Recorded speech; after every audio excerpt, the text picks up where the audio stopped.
chat or call in to 971-533-7111 now.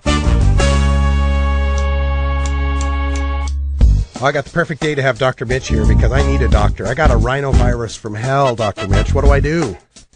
I'm afraid the only cure is time and your natural immune system. Oh, fortunately, I have a very healthy immune system. I grew up like George Carlin did, rooting around in canals and ditch water. So my T cells are awesome.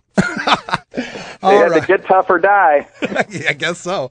Well, we always start this segment out with Dr. Mitch letting us know the latest in cannabis science while you folks out there in the chat room get your questions ready. Let us know in the chat what you'd like the doctor to answer, and we'll bring it to him. Or you can call us live. The number's up on the screen, 971-533-7111. So, Dr. Mitch, what's new?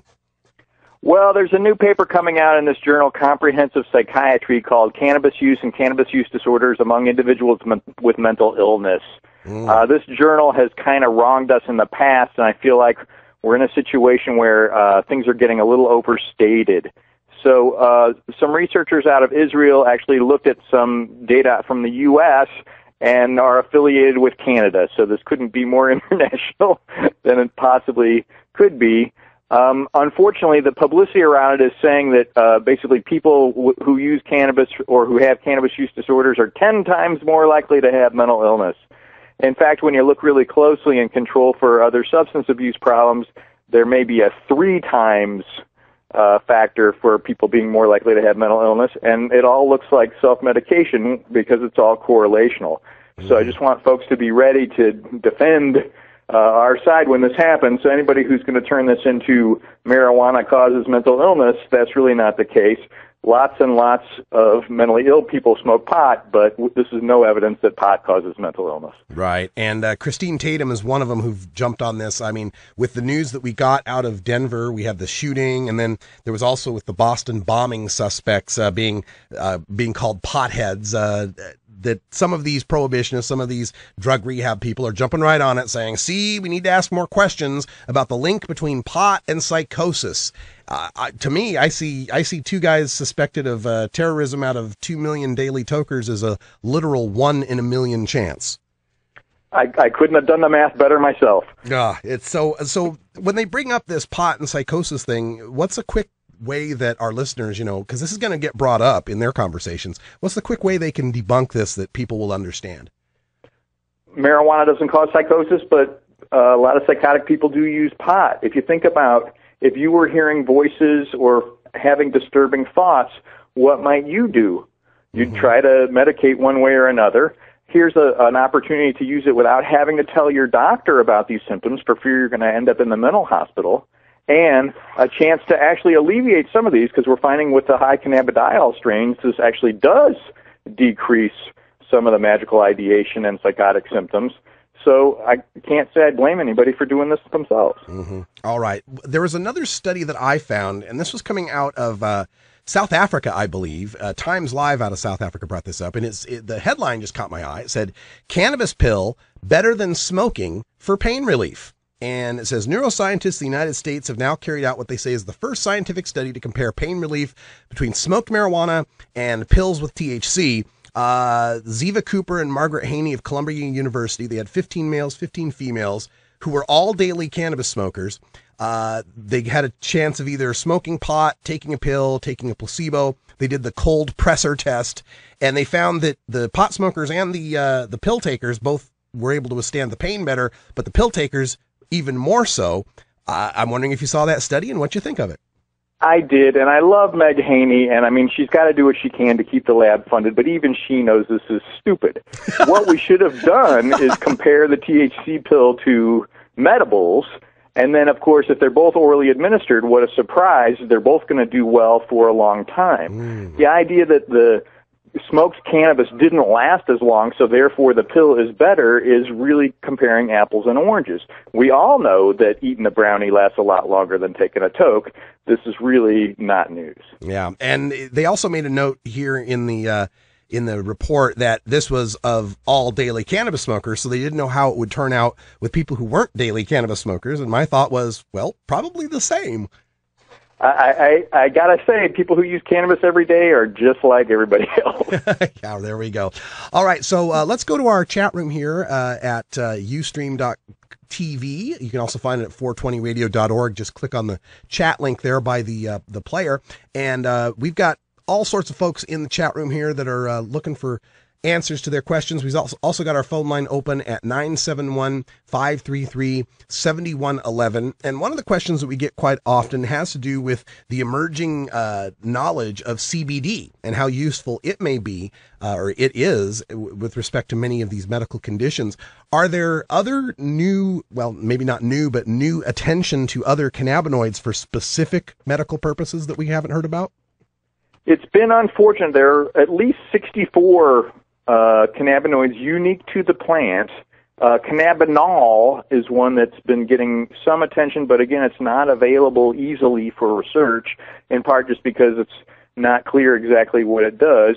And then the ranting and raving we hear about THCA in the juiced fresh leaf cannabis also, unfortunately, is not easily accessible. So I'm afraid we're really in the dark ages here, and I got a feeling 10, 15 years from now, we're going to look back on this and kind of chuckle at it the way we look back on the ancient Romans who used to drink out of lead-lined cups. Yeah. Another issue that has come up quite a bit lately is the concentrates. And when I was at the High Times Cannabis Cup this last weekend, it was, probably 2 to 1, maybe 3 to 1 in seeing people using concentrates versus using flour. And what I really appreciated about the event this time is they had posted signs fairly prominently saying that, these are concentrated. They are more powerful. You need to sit down, have some water. If you're feeling lightheaded, let us know. Is there any new information about the use of concentrates and how people are reacting to this that has hit the news or the science that we should talk about? So my student Mallory Laughlin and I are wrapping up a big internet study on this, and what we are seeing is small increases in the things you would expect, folks getting burned on a hot titanium nail, but we're not seeing any more symptoms of cannabis dependence, and in fact, in the folks who are using dabs medicinally, we're not seeing any kind of real exaggerated problems that are cannabis-related at all. So I was really cautious, and I got to confess, a little alarmist when these first came out. But it looks like smart people who use these regularly know exactly how to handle it. I do want to emphasize that tolerance does develop more rapidly when you've got high doses. Odds are high a little dab will do you. Exactly. I find personally a little bit of a difference between smoking or vaporizing and using the dabs, and it seems like it feels like there's an oily coating in my throat somehow. The cough feels different. Is there any significant difference between the smoke we're getting or the vapor we're getting off of dabs and vapor from vaporizers? I mean, as we saw at the Normal Conference, there are some experts who are saying it really does depend on how these are made, and we've got some wonderful experts out there doing a superb job making sure this process is completely clean. But as in anything in an underground market, we also have some folks who are less experienced who may not be doing as good a job, and so there may be residues from some of the process that we really just don't know enough about. All right. We have a question from our chat room, and this is an interesting one. Lively Libra asks, my hot flashes all but ceased last weekend in Denver. The only difference is I did dabs there. Coincidence or not? I never want to generalize from a single case, but this is the third person who's mentioned this exact phenomenon. So I feel like there's enough here to start doing some investigation. I'm going to see if I can get the Summer Ethics Board to let me have approval. I know it sounds weird, but if you saw an ad on Craigslist that said, hey, are your hot flashes better after you use cannabis, please go ahead and click on the link. Well, that will be a fun study to get involved in. Maybe we can get Libra in on that study. When we're talking about this, of course, folks, if you don't know, hot flashes, part of menopause. Let's speculate a little bit here. If this is happening, I mean, what is the hypothesis? Is it how we have our endocannabinoid system and it has to do with homeostasis, and when women are going through menopause, that's the issue? I mean, what's going on there? I mean, so menopause is a complicated multi-hormone process, and unfortunately, too complicated for a soundbite. But in general, we also see the endocannabinoid system is very much involved in thermoregulation.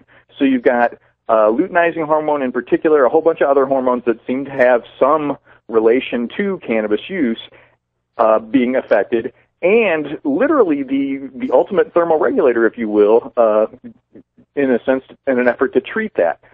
It's unclear how long the duration would last. It would be unclear how to use this medicinally in a rapid fashion. Would you first notice symptoms and then try to run to your vaporizer? How would this work best? So we're really just getting started with it, but pharmacologically, it's certainly not impossible. Wow. Our chat room's kind of blown up on this as well. A couple of people mentioning that this has been a situation for them, and I think we may be onto something. This may be the marketing that gets marijuana legalized. If all the soccer moms in the world knew that marijuana would take care of hot flashes, we could have this passed everywhere. Well, women who basically repealed alcohol prohibition, so it wouldn't surprise me. All right. So before we go, one last chance to get a question in here. If you're in our chat room, or if you'd like to call in to 971-533-7111, I'd like to ask a question just on a schedule basis. Dr. Mitch, what's happening for you next? Will there be any public presentations where people can get a chance to meet you? I'm actually giving a talk at SUNY Albany tomorrow night at 7 in one of the Learning Center classrooms, and if anybody wants to come by there, I'd be delighted to see them. And then I've got some things scheduled downstate probably in late July, so I'll keep everybody posted for that as well. All right. Looking forward to it. Dr. Mitch Earlywine, member of the Normal Board of Directors and one of America's leading researchers on cannabis science, culture, history, and health. You can email him directly at 420research@gmail.com or visit our 420radio.org contact form and do the same. We'll talk to you next week, Dr. Mitch. Thanks for helping us out. Have a great week. When we come back, we'll have Lindsay Reinhardt and Sarah Frank. Cross our fingers, we'll get them on the line and get their take on what's going on with the Idaho 3. Stay tuned. We'll be right back after these messages from our 420 friendly sponsors. Support these advertisements.